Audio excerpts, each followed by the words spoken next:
नमस्कार साथियों, स्वागत है आपका आपके ही परिवार विद्या ब्रांड में। मैं हूँ आशीष।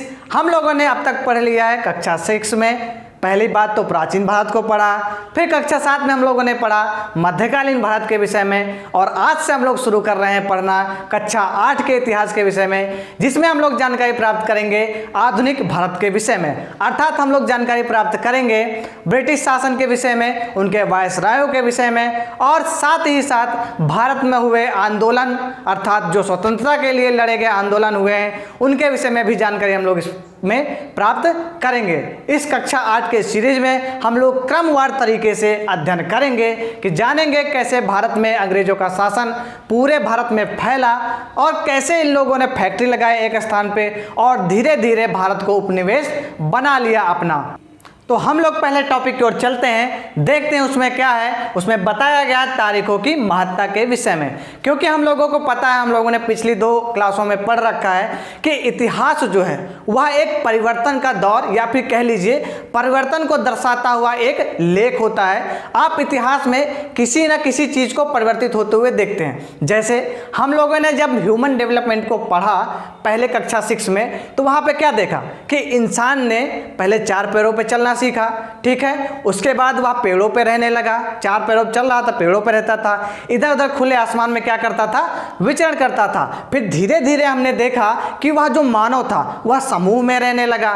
फिर और आगे क्रम में जब हम लोग बढ़ते हैं तो हमने देखा कि जो इंसान क्रम के रूप में अर्थात जो घेराव में रहता था, बस्तियों में रहता था, अब वह धीरे धीरे कृषि भी करने लगा, पशुपालन करने लगा, और उसका जो विकास होने लगा क्रमिक होने लगा। अर्थात हम लोग कह सकते हैं कि इतिहास जो है वह क्रमिक परिवर्तनों को हमें दर्शाता है। और साथ ही साथ जब हम लोग आधुनिक भारत में बात करेंगे तो इसमें तारीखों की महत्ता भी बढ़ जाती है। और अब जब मध्यकाल में हमने बात किया था अभी, तो हमने बताया था कि तारीख जो होती हैं वह किसी एक विशेष स्थिति को दर्शाती हैं, पूर्णतया नहीं दर्शाती हैं, लेकिन कुछ आंशिक रूप में उस स्थिति को बयां करने के लिए वो पर्याप्त होती हैं, ठीक है। तो हम लोगों ने अभी कक्षा 6 की सीरीज में प्राचीन काल को देखा, मध्यकाल में देखा कैसे मुगलों ने भारत पे आक्रमण किया और उसने शासन स्थापित किया। तो हम लोग आधुनिक में बात करेंगे, उस स्थिति को देखेंगे कि अंग्रेजों का शासन भारत में कैसे क्रमवार परिवर्तित हुआ और वो एक क्षेत्र से लेके पूरे भारत पे कैसे कब्जा किए। तो उसी में हम लोग बात करते हैं तारीखों की महत्ता। वैसे प्रायः सभी तारीखें महत्वपूर्ण नहीं होती, ठीक है। कुछ ही तारीखें क्या होती हैं, महत्वपूर्ण होती हैं। जैसे 1600 में जब कंपनी भारत में आई तो वह महत्वपूर्ण है, लेकिन उसके बाद क्या हुआ 1601 में, 1602 में, ये सभी ज़्यादा महत्वपूर्ण नहीं है। क्यों?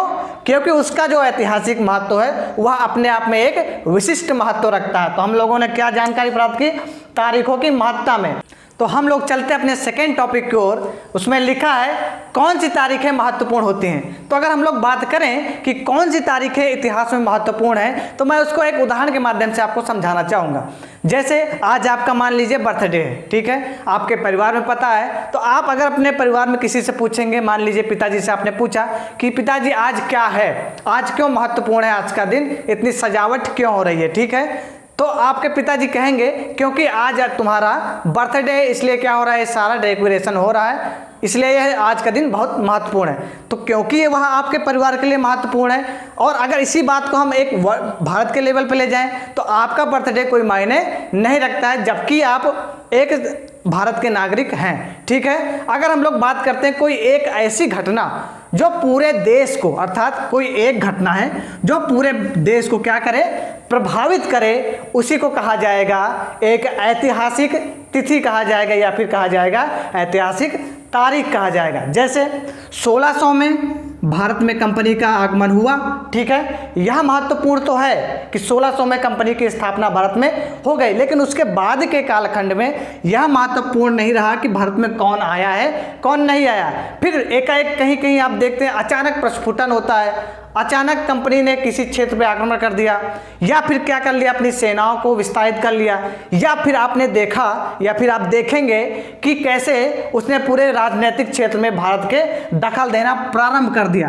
तो वह तिथियां क्या हो जाएंगी, बहुत ही महत्वपूर्ण हो जाती हैं, ठीक है। जैसे एक उदाहरण और ले लीजिए, 1915 से पहले गांधी जी का कोई अस्तित्व भारतीय इतिहास में नहीं था, लेकिन 1915 के बाद कब?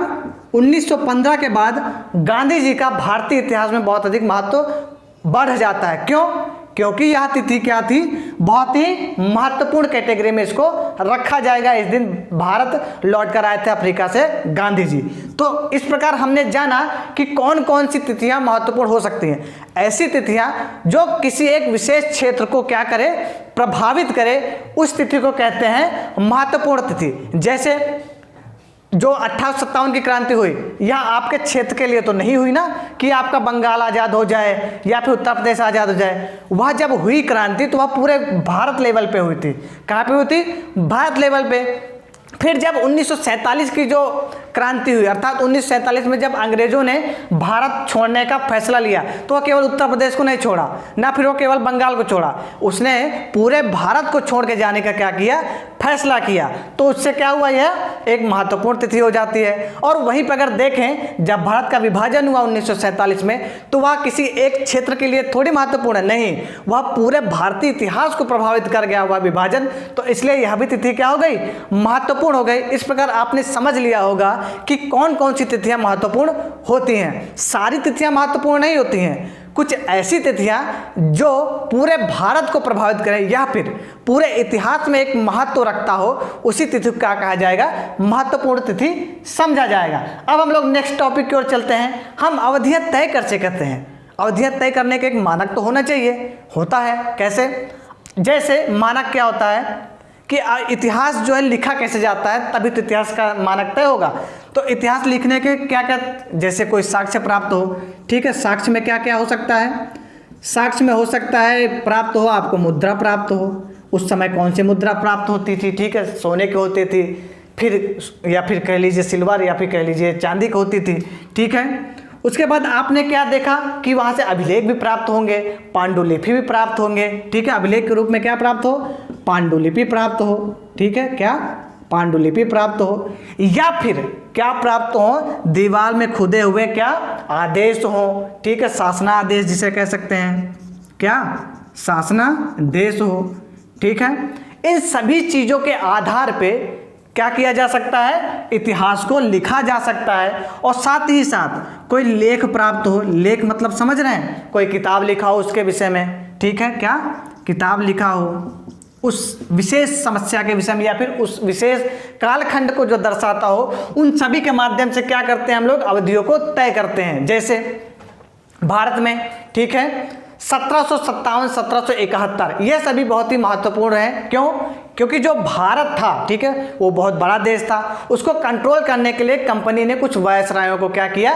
नियुक्त किया। ठीक है, उनके विषय में हम लोग जानकारी प्राप्त करते हैं। तो उसी के साथ ही साथ भारतीय इतिहास को लिखने के लिए एक पहली बार जो प्रयास किया गया वह किसके द्वारा किया गया? एक ब्रिटिशर्स के द्वारा, जिसका नाम था जेम्स मिल। किसके द्वारा?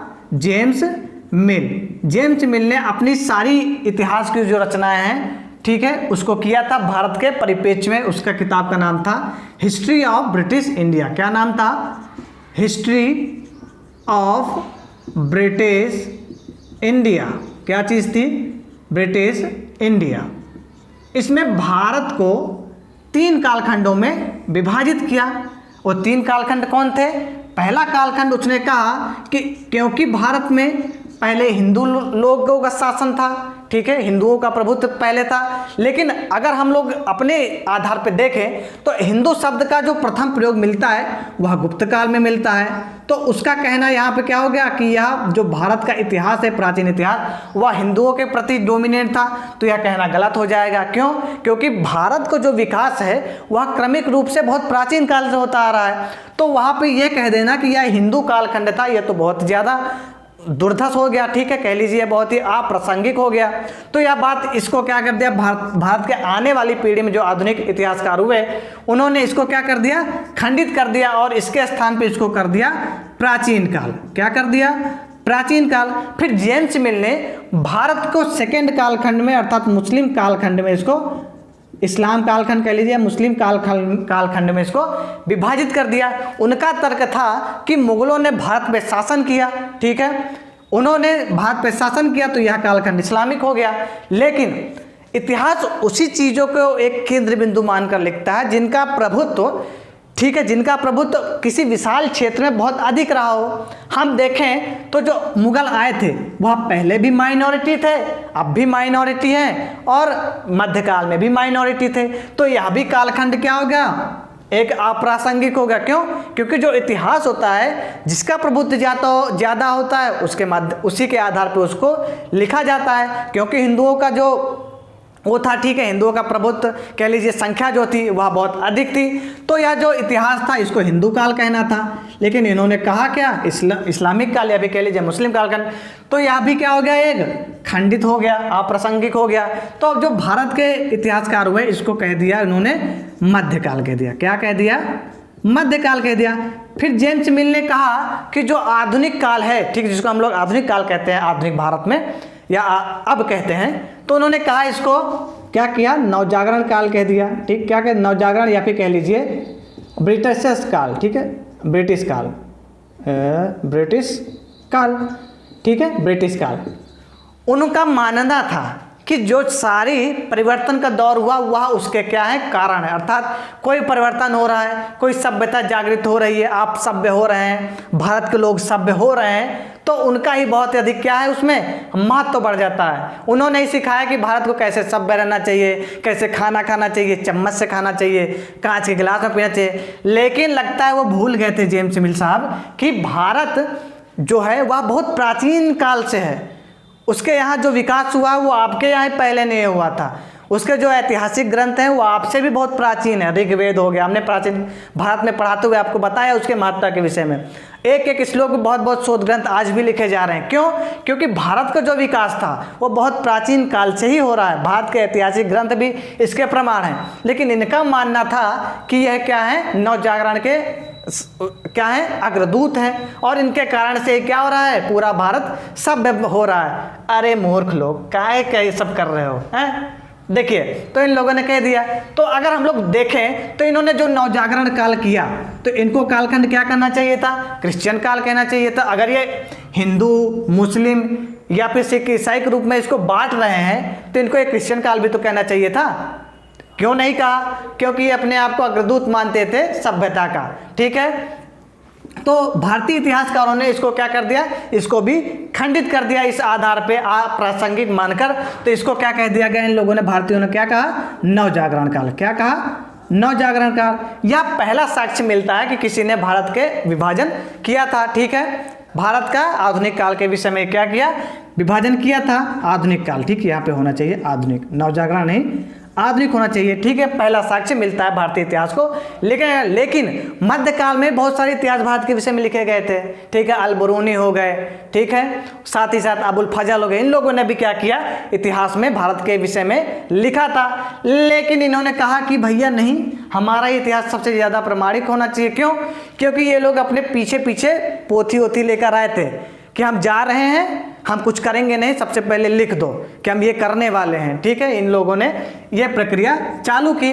तो हम लोगों ने क्या जानकारी प्राप्त किया है, हम अवधियां तय कैसे करते हैं। तो इन्हीं सभी आधारों के विषय में साक्ष्य जो प्राप्त हुए हैं, मुद्रा जो प्राप्त हुए हैं, मृदभांड प्राप्त हुए हैं, अभिलेख प्राप्त हुए हैं, इन सभी के माध्यम से हम लोग एक निश्चित अवधि तय करते हैं। और साथ ही साथ हम लोग जान लेते हैं, जैसे ठीक है, कोई हड्डी प्राप्त हुई है, किसी का अवशेष प्राप्त हुआ है। ठीक, मान लीजिए हड्डी क्या अवशेष प्राप्त हुआ है, मिट्टी के बर्तन प्राप्त हुए हैं, तो आप कैसे जानेंगे किस कालखंड से हैं, कब इनका जो निर्माण हुआ था। इसके लिए हम लोग क्या किस प्रक्रिया का उपयोग करते हैं, कार्बन डेटिंग। किसका? Carbon dating. किसका?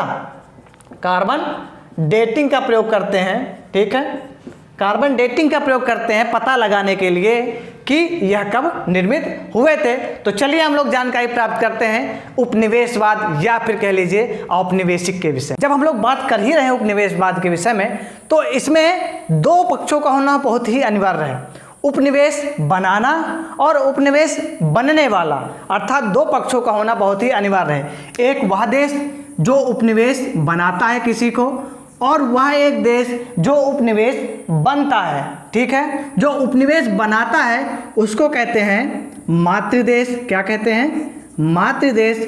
और जो उपनिवेश बनता है, ठीक है, जिसके अधीन कोई चीज होती है, और उसी कहते हैं क्या चीज, उपनिवेश, या फिर कहते हैं औपनिवेशिक। क्या कहते हैं? औपनिवेशिक। हम उपनिवेशवाद की चर्चा करें उससे पहले एक थोड़ा सा बैकग्राउंड जान लेते हैं त्वरित रूप में। तो कैसे? क्योंकि भारत का जो व्यापार था पूरे विश्व में होता था, ठीक है। जो भारत का एक व्यापार, एक खंड जो कह लीजिए, एक व्यापार जो होता था वह यूरोप के देशों से भी होता था। यूरोपवासी जो थे वह भारत के मसालों के बहुत ही अधिक कह लीजिए क्या कर ले, बहुत ही फॉन्ड ऑफ थे, बहुत ज़्यादा शौकीन थे भारत के मसालों का, और वो भारत के मसालों का बहुत ही अधिक से अधिक उपयोग करते थे अपने रोज़मर्रा के जीवन में, अर्थात जो खाते पीते थे, ठीक है, दैनिक जीवन में उनका उपयोग बहुत ज़्यादा हो गया था। जैसे दालचीनी हो गया, काली मिर्च हो गया, इन सभी का प्रयोग क्या करते थे, वो बहुत अधिक मात्रा में करते थे। और जब उनका जो पैसा था वो भारत में आता था, धातु हो गई बहुमूल्य, ठीक है, धातुएं हो गए, बहुमूल्य धातु मतलब सोना, चांदी, जवाहरात, हीरे मोती आदि, जब वहाँ से भारत आने लगा तो उनको बहुत अधिक कष्ट होता था। क्यों? मेरा सारा पैसा चला जा रहा है और मुझे कोई लाभ नहीं हो पा रहा। क्यों?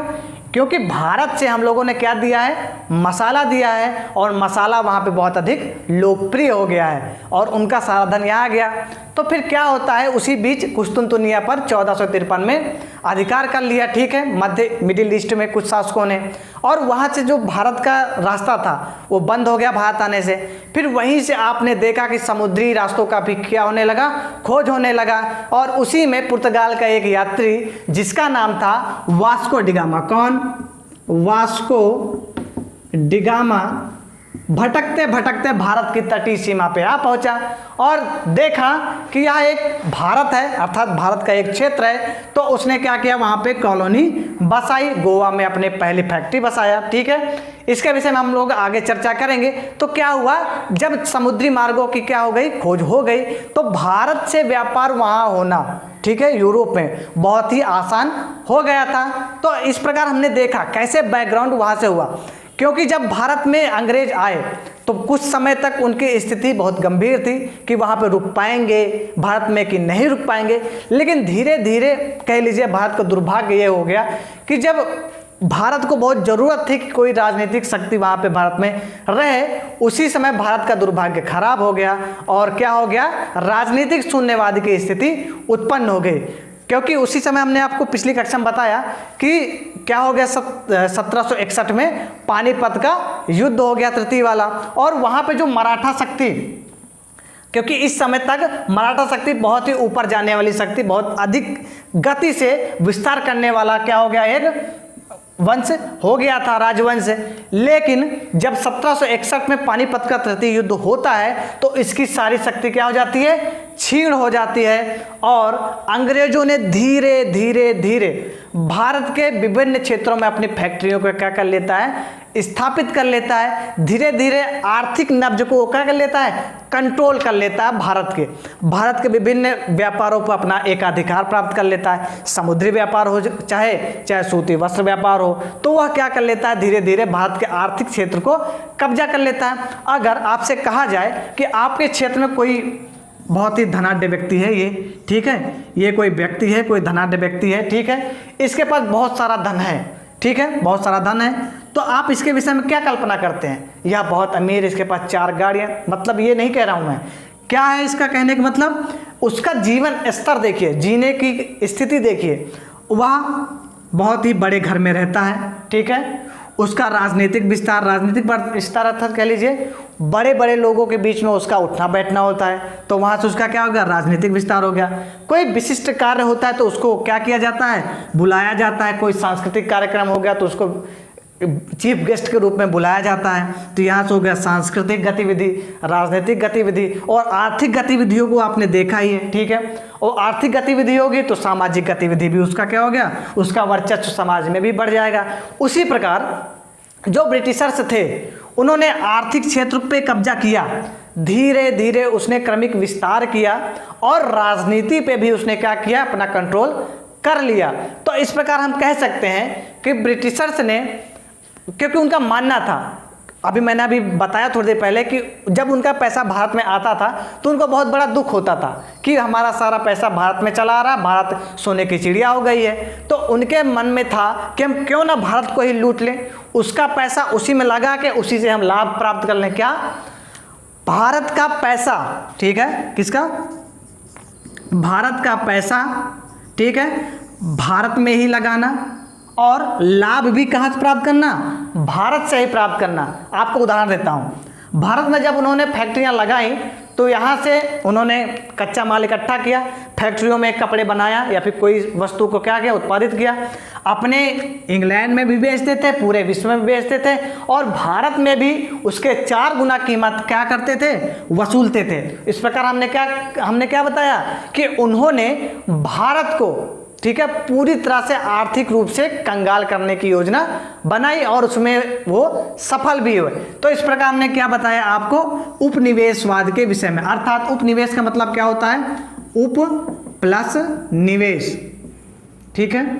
उप मीन्स होता है, आपने कहा नजदीक या फिर कह लीजिए सह, ठीक है। उप का साधारण अर्थ होता है नजदीक, ठीक, क्या होता है, नजदीक। नजदीक इन द सेंस क्या जी, मतलब वही का पैसा उसी पे लगाना, उसी देश पे, और उसी से क्या कर लेना, लाभ प्राप्त करना, इसे क्या कहा जाता है, उपनिवेशवाद। दूसरी परिभाषा, किसी एक देश का या फिर कह लीजिए मातृ देश का, ये मातृ देश का किसी अन्य देश पर आर्थिक, राजनीतिक, सामाजिक तथा सांस्कृतिक डोमिनेंट या कह लीजिए प्रभुत्व स्थापित हो जाना उपनिवेशवाद कहलाता है। क्या कहलाता है, उपनिवेशवाद कहलाता है, ठीक है। उपनिवेशवाद क्या कहलाता है, उपनिवेशवाद कहलाता है। तो हम क्या कह सकते हैं, भारत जो था वह ब्रिटेन का उपनिवेश था। क्या था, भारत ब्रिटेन का उपनिवेश था। इस प्रकार हमने जानकारी प्राप्त कर लिया उपनिवेशवाद के विषय में। तो हम लोग बात करते हैं अपने लास्ट टॉपिक अभिलेखागार के विषय में। अभिलेखागार को हम लोग अंग्रेजी में कहते हैं आर्काइव। क्या कहते हैं, आर्काइव। क्या कहते हैं, आर्काइव।